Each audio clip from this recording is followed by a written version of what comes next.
La Asamblea escuchará ahora un discurso del excelentísimo Gustavo Petro Urrego, presidente de la República de Colombia. Solicito a protocolo que acompañe al excelentísimo señor y le invitamos a dirigirse a la Asamblea.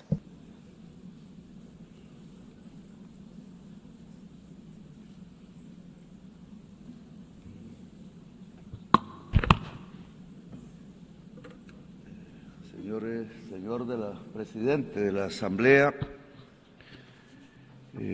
este es mi último discurso como presidente aquí, ya es el cuarto.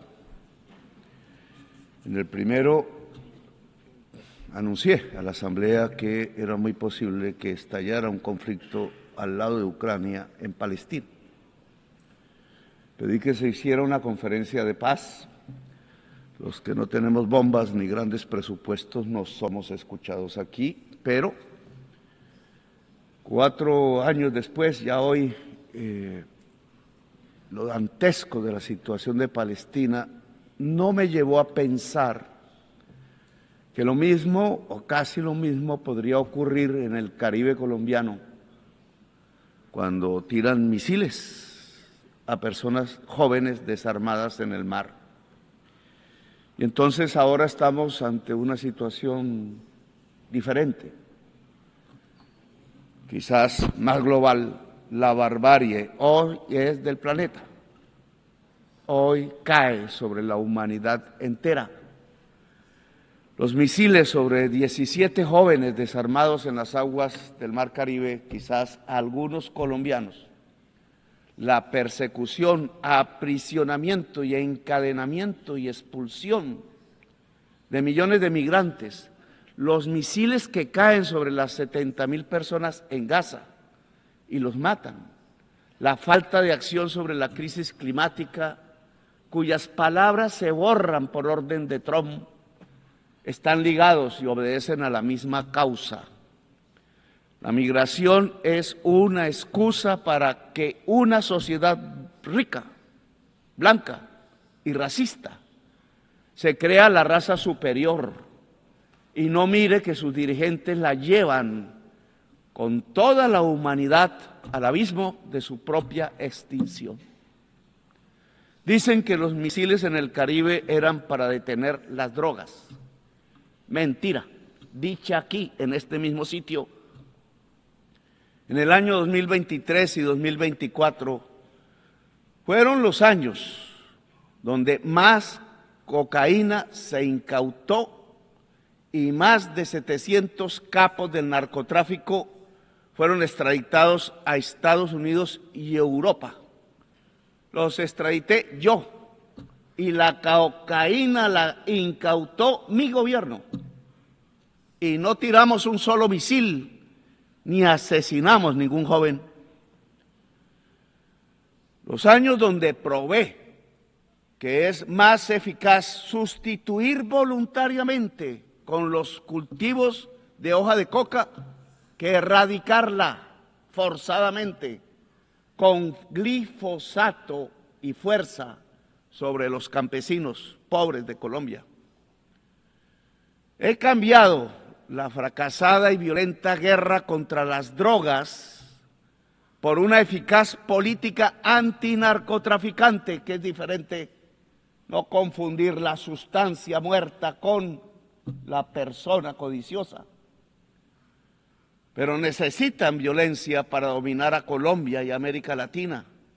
Necesitan destruir el diálogo e imponer y lanzar misiles asesinos sobre jóvenes pobres en el Caribe. La política antidrogas no es para detener la cocaína que llega a los Estados Unidos. La política antidrogas es para dominar los pueblos del sur en general. No mira la droga, mira el poder y la dominación. Por eso hablo ante ustedes como un presidente desertificado por el mismo presidente Trump, sin que él tuviera ningún derecho a hacerlo, ni humano, ni divino y sin razón mental. Quieren violentar y forzar a decenas de miles de campesinos desde el gobierno de Estados Unidos, que está influenciado por políticos de poder colombianos mafiosos. A centenares de miles de campesinos colombianos los han masacrado como masacran a los niños en Gaza. Las masacres fueron hechas en Colombia por políticos que eran senadores, presidentes, ministros, ligados y sobornados por la mafia colombiana del narcotráfico, aliados al mismo tiempo a la extrema derecha de la Florida en Estados Unidos y ahora aliados al gobierno de Trump, aliados desde hace décadas a los capos del narcotráfico de la cocaína en Colombia, verdaderos esquifos, como dicen los italianos. Aliados a esquifos, hacen la política antidrogas desde Washington, Estados Unidos. No sé si Trump sepa que su política exterior hacia Colombia, Venezuela y el Caribe es asesorada por colombianos que son aliados políticos de la mafia de la cocaína. Yo mismo denuncié con nombre propio a estos políticos del paramilitarismo narcotraficante. Con nombre propio por una década en el Congreso de la República, siendo senador, y me quisieron matar muchas veces por ello, y quisieran que no fuera presidente, y me callara y me silenciara, y ahora quieren que no continúe un nuevo gobierno progresista, y por eso me desertifican casi que personalmente, y calumnian a Colombia. En Colombia se ha incautado la más alta cantidad de cocaína de toda la historia del mundo y lo hizo este gobierno y me desertifican. En Colombia hemos logrado detener el crecimiento de la tasa de crecimiento de los cultivos de hoja de coca que venía de 43% anual en el gobierno de Duque y lo he bajado en este año a 3%. Y no desertificaron a Duque, que tenía un financiador narcotraficante en su campaña, y sí a Petro, porque dice cosas y verdades. Luego, la política antidrogas no es para la salud pública de la sociedad, sino para la política del poder. No quieren que se haga luz en la América Latina y llegue de nuevo la hora de los pueblos. Los jóvenes asesinados con misiles en el Caribe no eran del Tren de Aragua, que nadie quizás conozca aquí su nombre, ni de Hamas. Eran caribeños, posiblemente colombianos, y si fueron colombianos, con el perdón de quienes dominan las Naciones Unidas, debe abrirse proceso penal contra esos funcionarios que son de los Estados Unidos. Así se incluye el funcionario mayor que dio la orden, el presidente Trump, que permitió los disparos de los misiles contra los jóvenes que simplemente querían escapar de la pobreza. Jóvenes en una lancha, si tuvieran un cargamento ilícito, no eran narcotraficantes, eran simples jóvenes pobres de la América Latina que no tienen otra opción. Los narcotraficantes viven en otra parte y no es en la América Latina. Trump lanza misiles sobre lanchas desarmadas de migrantes y los acusa de narcotraficantes y terroristas sin ellos tener una sola arma para defenderse, cuando los narcotraficantes viven en Nueva York, aquí mismo, a unas cuantas cuadras, y en Miami, y hacen acuerdos con la DEA, donde les permiten traficar en África, en Europa, Rusia o China, pero no en los Estados Unidos, país que detiene el crecimiento del consumo de cocaína sin rebajarlo, solo porque sus enfermos drogadictos pasaron, y son enfermos, pasaron a consumir la droga mortal de la contracultura de la humanidad en tiempos de la extinción por la crisis climática, el fentanilo. Este fentanilo se produce en el aparato industrial de los Estados Unidos, aquí, cerca de aquí, y aquí están los consumidores. Es el autoconsumo estadounidense que deriva lo peor de lo que se ha podido entender de drogas en la historia de la humanidad desde que supimos del vino, del alcohol o de la cerveza. Adictos al fentanilo y a la gasolina, venenos totales de la vida en el mundo. Peor la gasolina que el fentanilo.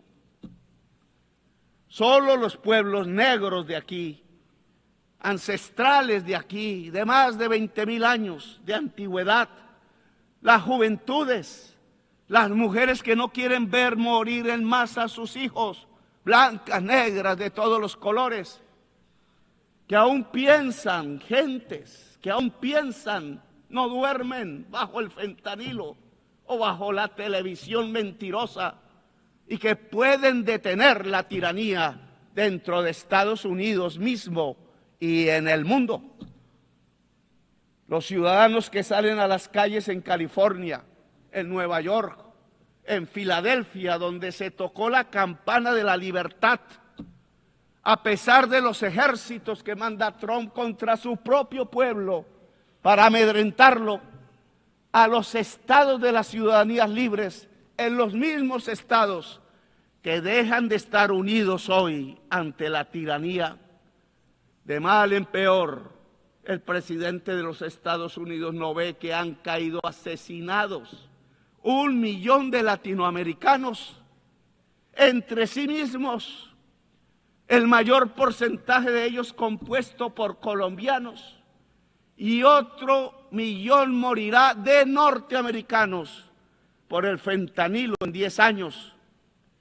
La cocaína mataba por venenos que le mezclaban 3,000 personas al año en este país. Hoy el fentanilo mata 100,000, 33 veces más. ¿Mejoró Estados Unidos con 50 años de una política absurda? ¿O empeoró y está conduciendo a su sociedad a la muerte dantesca de la droga que mata el cerebro y el pulmón?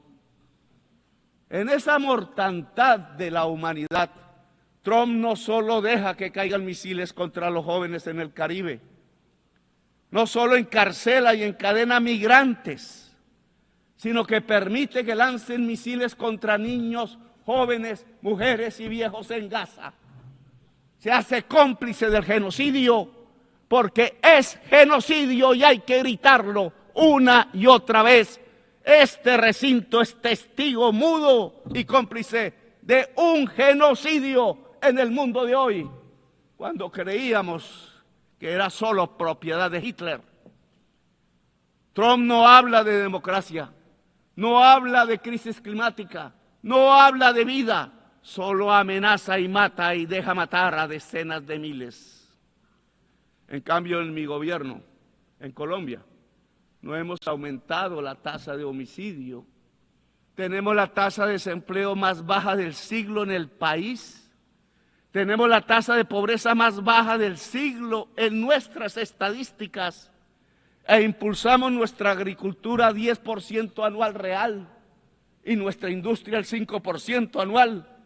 Y llegaron turistas como nunca por millones a mirar nuestra enorme belleza, el país de la belleza y de la diversidad natural y humana y cultural. Y buscamos paz hablando con narcos y rebeldes. No me da pena hablar siempre para salvar vidas, poniendo por principio la erradicación total de las economías ilícitas y la erradicación de los cultivos de hoja de coca por voluntad misma de los campesinos que están cansados de la violencia. No nos dejamos sobornar de los narcos, como sí sucedió en gobiernos pasados de Colombia. Y ya llevamos 25,000 hectáreas erradicadas voluntariamente. Tenemos éxito en nuestra política nueva, que no es de drogas, es antinarcotraficante, que es diferente.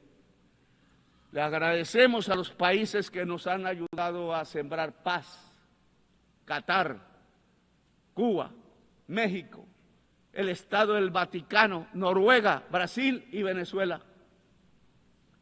No le agradecemos a los que nos quieren llevar a la guerra entre nosotros mismos.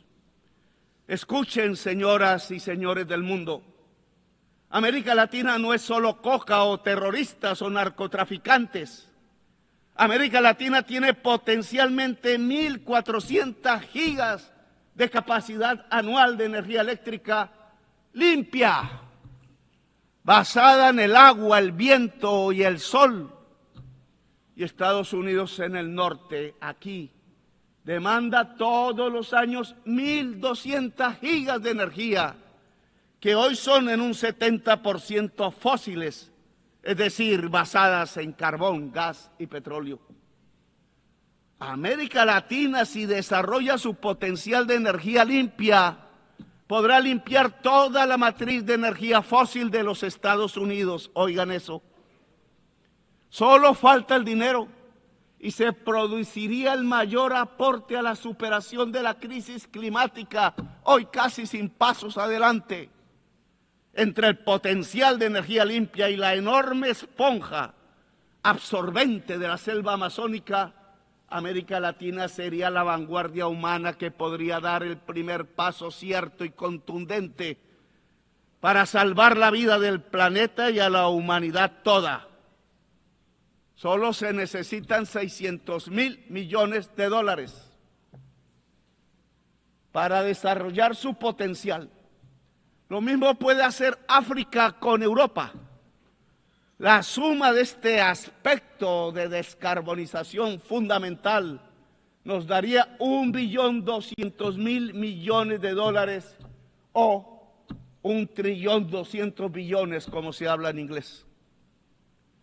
Estos dineros ya están en las arcas guardados en Estados Unidos, Europa y China, pero no se mueve ni un dólar.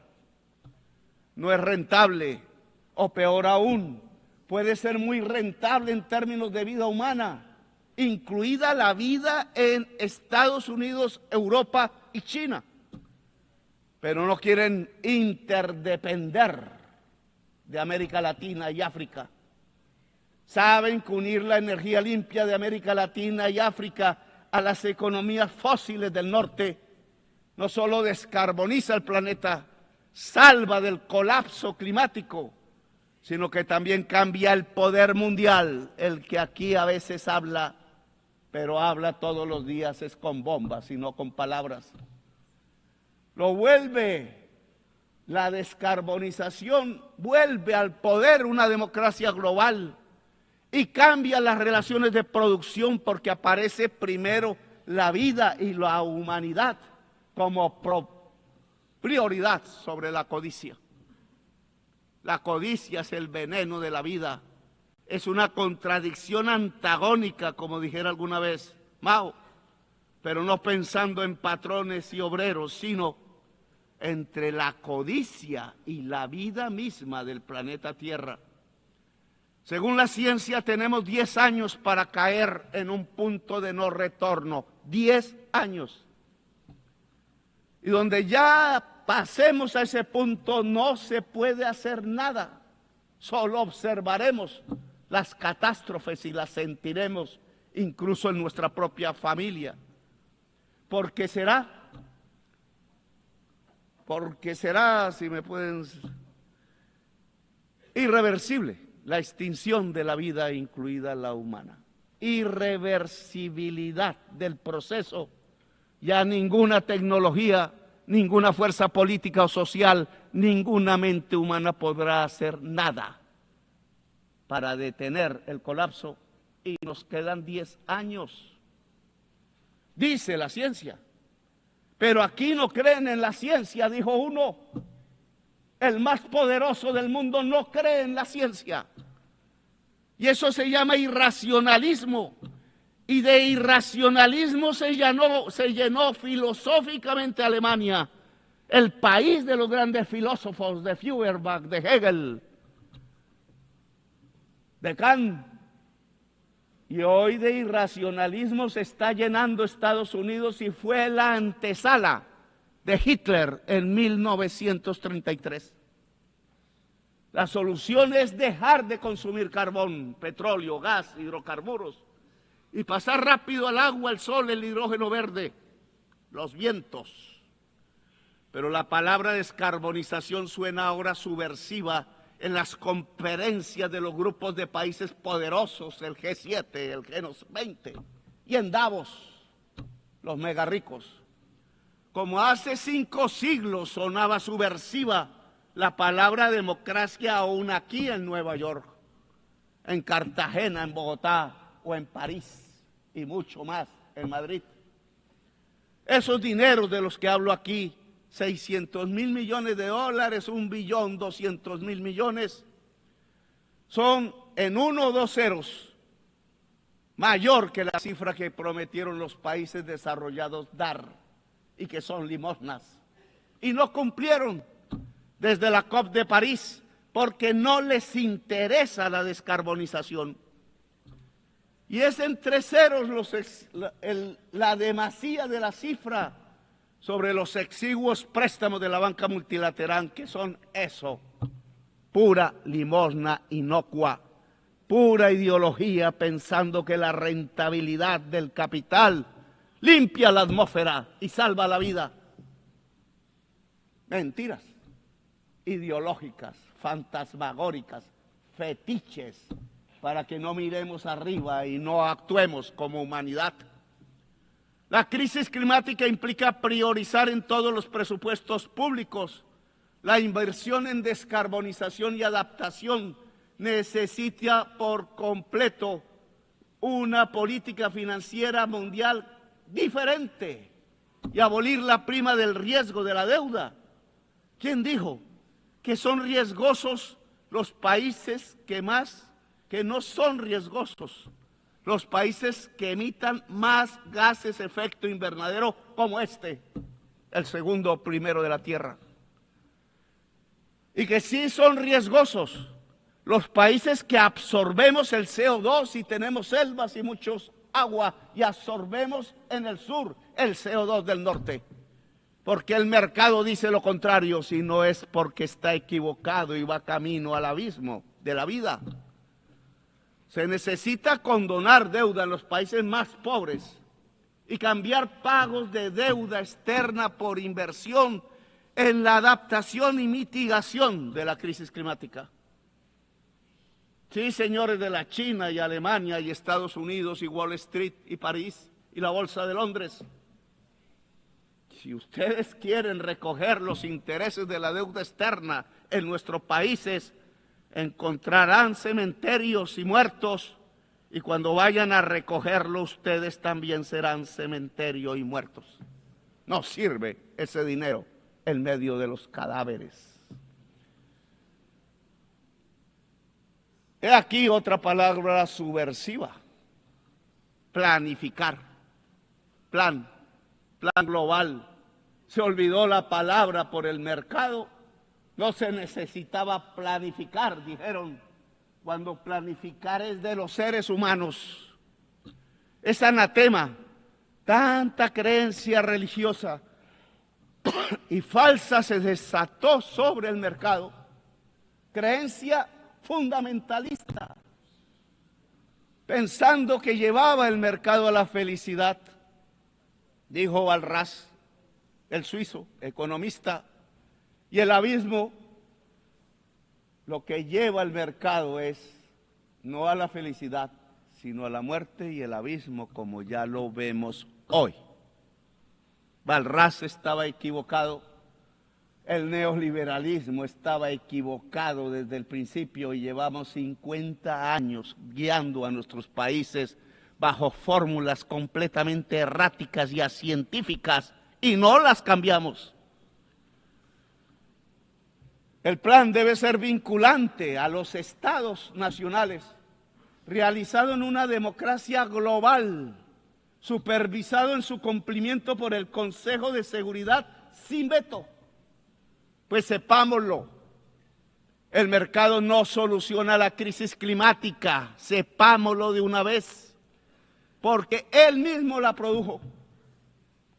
Fue el capital, que es una relación humana desigual entre quien es el dueño de la máquina hambrienta de carbón y petróleo y el asalariado trabajador, hombre o mujer, que tiene que producir cada vez más cosas para que el patrón venda esas cosas hechas con la máquina del patrón, que necesita cada vez más petróleo, lo que produjo la crisis climática: hacer más, vender más, ganar más, más y usar cada vez más entonces carbón, petróleo hasta nuestros días, pero no hasta la eternidad, porque ha llegado el petróleo y el carbón hasta su final, que quizás es el final del capital.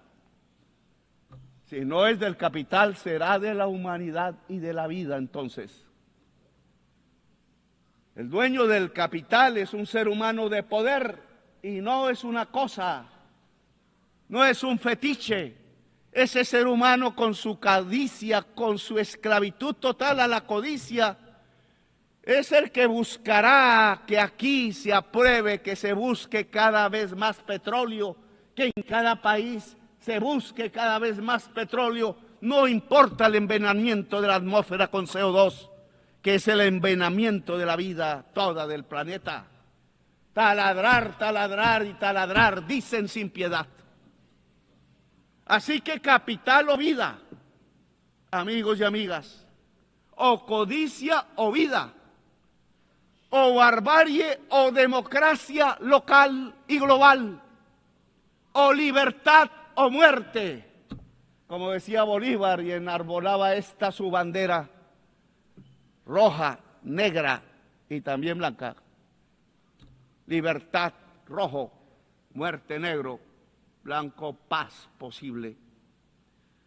Es una revolución mundial de los pueblos lo que se necesita para superar positivamente la crisis climática y no dejarla llegar de crisis a colapso global. Es una revolución de los pueblos unidos, de las civilizaciones que tienen que dialogar más que los estados mismos. Es una revolución de la humanidad para seguir viva en el planeta y libre, quizás aliada a algunos gobiernos que quieran defender la vida. Hoy Naciones Unidas ve su crisis y la necesidad de su transformación. Aquí se reúnen estados-nación que ya no tienen poder, que por mucho que voten no se les hace caso, porque el Estado-nación ha llegado también a su decadencia y quizás final. Se inventó alguna vez hace unos siglos y ya no da más. Y ya no da más porque el mismo capital se volvió global, no estatal. El socialismo de Stalin debió de volverse global y no estatal, pero Stalin no tenía las entendederas para ello y creyó más en la tribu y condenó en Yalta una revolución mundial en España, en Italia, en Grecia y quizás hubiera sido América Latina y otros. La humanidad es el nuevo sujeto político que aparece, no el Estado-nación. Y por tanto, Naciones Unidas se tiene que volver y transformar en una humanidad unida, aunque diversa. Está apareciendo un nuevo sujeto político en la historia humana y es importante y me parece espectacular. Y es que superamos la idea del Estado-nación para convertirnos en humanidad. Pero esa humanidad, para que esté unida y sea única en la acción, tiene que tener democracia en todo el mundo, tiene que tener diálogo permanente en medio de la diversidad. Es la diferencia lo que nos impulsa a la posibilidad de una coordinación eficaz de la acción a escala mundial. Humanidad que dialoga, sí. Humanidad civil, sí. Humanidad profundamente democrática, sí. Ojalá una humanidad de personas libres, que es su definición, su sinónimo, porque no puede haber humanidad esclava. La humanidad esclava no es humanidad, es bestia. Es bestia el que esclaviza, pone cadenas a migrantes, lanza misiles sobre jóvenes, acribilla con misiles niños y niñas en un poblado muy cerca donde nació Jesús. Esto ya no se resuelve con estados que hablan y no se resuelve con gobernantes sobornados por el petróleo y dispuestos a lanzar misiles a los pueblos del sur. Un nuevo sujeto político entonces aparece, la humanidad unida y diversa en sus culturas. Mientras el colapso se acerca y mientras las sociedades viejas y blancas de Europa y Estados Unidos siguen aplaudiendo a sus nuevos Hitlers de moda, no escuchan ni a sus jóvenes, ni a sus niños, ni a la humanidad, ni a las estrellas, ni a sus abuelos que murieron como héroes en los campos de Europa luchando de verdad contra Hitler y su idea criminal de una raza superior. Hoy hacen lo mismo que Hitler. Construyen campos de concentración para migrantes y aplauden las mayorías electorales y dicen que son de una raza inferior los migrantes y colectivizan culpas en ellos como hicieron con los judíos y los llaman terroristas e inferiores y ladrones, narcotraficantes todos, dicen. Cuando la mayoría de los narcotraficantes son rubios y de ojos azules y guardan sus enormes fortunas en los bancos más grandes del mundo y no viven en Bogotá, ni en Caracas, ni en el Caribe, ni en Gaza, sino que viven en Miami y son vecinos del presidente de los Estados Unidos y viven en Nueva York y en París y Madrid y en Dubái. Viven donde hay lujo, no pobreza. Pero los misiles los tiran donde hay pobreza y no donde hay lujo. Mentira que el Tren de Aragua es terrorista.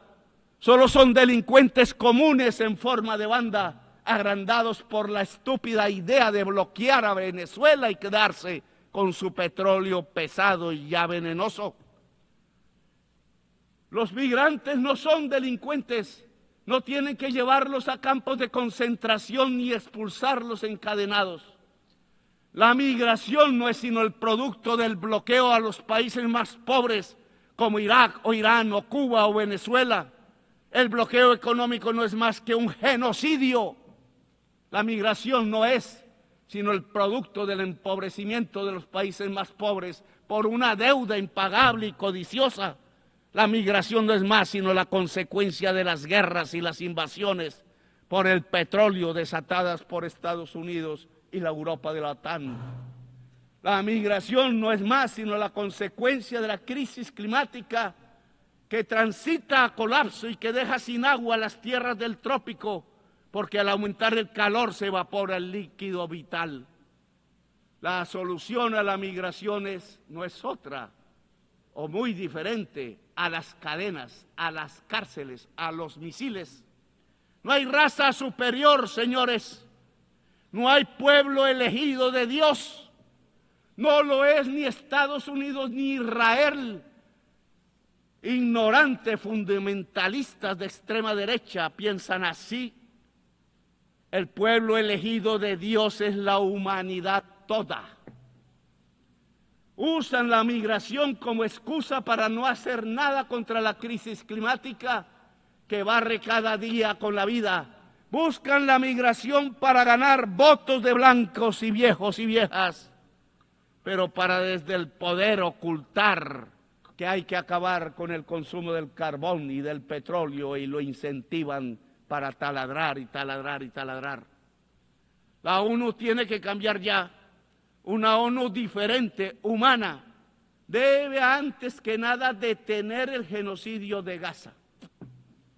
La humanidad no puede permitir ni un día más de genocidio, ni a los genocidas de Netanyahu ni sus aliados en Estados Unidos e Europa, dejarlos libres. Las Naciones Unidas deben hacer respetar los tribunales internacionales de justicia, el derecho internacional que es la base de la civilización y de la sabiduría de la humanidad condensada en la historia, y debe hacer cumplir las sentencias de su justicia. La diplomacia ya acabó su papel, señores, en el caso de Gaza. No pudo solucionarlo. No es cierto, y me disculpa Macron, que podamos insistir y insistir en hablar y en hablar cuando cada segundo cae un misil y destroza los cuerpos de bebés inocentes, bebés niños y bebés niñas en el país árabe de Palestina. Cada día de mociones vetadas en el Consejo de Seguridad de la ONU, cada día que pasa son más los niños bombardeados, cada veto más bombas, cada veto más muertos. El que veta, que piensa, no es madre, no es padre, no está vivo, viene quizás de fuerzas oscuras, es un robot porque no tiene corazón para vetar. El genocidio debe parar con lo que sigue a la diplomacia. Es con una votación de la Asamblea de las Naciones Unidas, ¿sí? Y no con una votación del Consejo de Seguridad, que vetan. Es con una Uniting for Peace para Palestina, conformando una fuerza armada para defender la vida del pueblo palestino. Palabras y armas toca hoy. No son cascos azules, no entrenados y a veces indispuestos para lo que toca. Es un ejército poderoso de los países que no aceptan el genocidio. Por eso invito a las naciones del mundo y a sus pueblos sobre todo, como parte de la humanidad, a unir ejércitos y armas. Hay que liberar a Palestina. Invito a los ejércitos del Asia, de los pueblos eslavos que derrotaron con tanto heroísmo a Hitler, a los ejércitos latinoamericanos de Bolívar, de Garibaldi, que también tuvo uno en Italia, de Martí, de Artigas, de Santa Cruz. Ya sobran las palabras.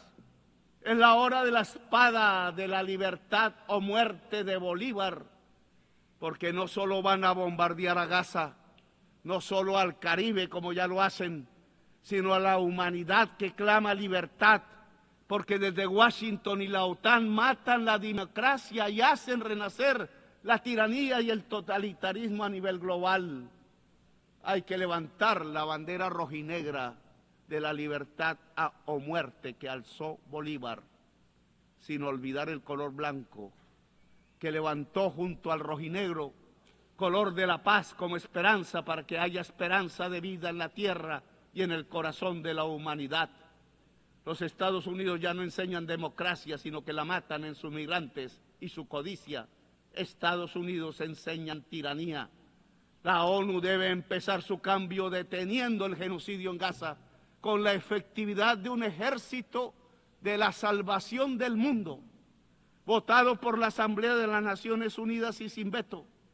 Después de salvar Gaza pasaremos al plan para descarbonizar la economía del planeta, para que sea un hecho democráticamente construido a escala mundial y funde democracia global, y que el órgano que vigile su aplicación rápida sea el Consejo de Seguridad, pero sin vetos, y que sea vinculante sobre la OMC, el Banco Mundial, el FMI, el sistema financiero privado, por la gran capacidad que tiene el sistema financiero nacional y mundial de centralizar el capital.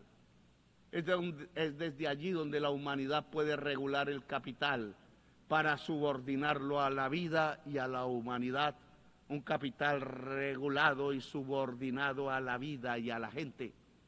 Por este camino las Naciones Unidas transitarán desde una alianza de estados a una alianza de pueblos y culturas diversas que son el componente de la humanidad.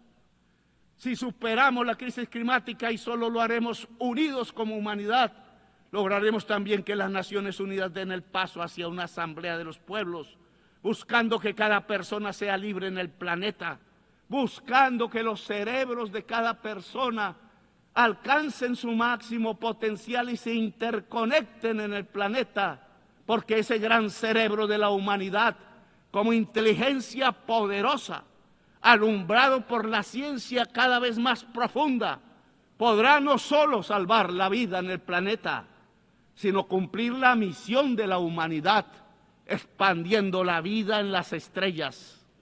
Una humanidad unida y libre puede mirar las estrellas y alcanzarlas, tal como los romanos legionarios pensaron algún día antiguo, allí cuando se inventaron las palabras en latín ad astra.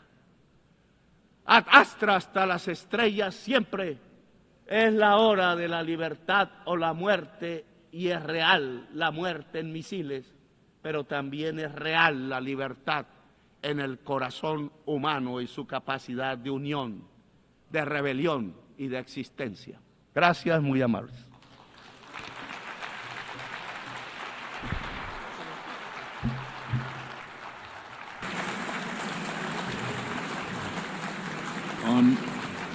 On behalf of the Assembly.